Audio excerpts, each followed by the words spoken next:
začetku, ko se prijavljamo na študijski program, bi uvedla sprejemce. Prvi korak v jasni nekem definiranju ali pa redefiniranju tega, kakšna bo študij, kakšno znanje, kakšne kompetence na koncu inicialnega izobraževanja. Pogrešam ta sistem mentorstva.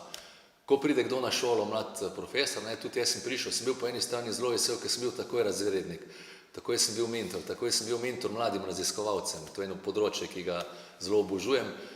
In po drugi strani pa v bistvu ni bilo nikoga, s katerim bi lahko malo delil. Je treba začeti sodelovati z učitelji praktiki, ki so se lotili drugačnih prijemov in ki se jim zdi, da so tega vešči. Predvsem bi dala večjo moč ravnatelju, da bi ravnatelj imel to moč, da nagradi dobre in nekako kaznuje oziroma naredi nekaj s tistimi, ki ne opravljajo svojega dela tako kot treba. Jaz bom takole rekel, učitelji smo toliko zaščiteni, da so kočevski medvedji amateri pri nas. Stalno strokovno izpopolnjevanje bi moralo biti neka obveza učitelja. Ne, da je zdaj to prepuščeno učitelju, ali se tega udeleži, ali pa se tega ne udeleži.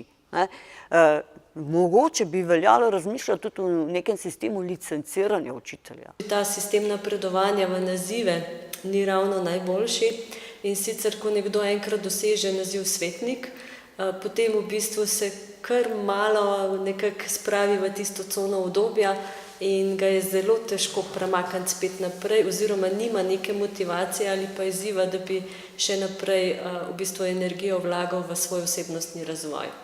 Morda bi seveda bilo potrebno tudi razmisliti o strokovnih nazivih, ki jih imajo učitelji in s tem seveda v povezavi s stalnim strokovnim izpopolnjevanjem.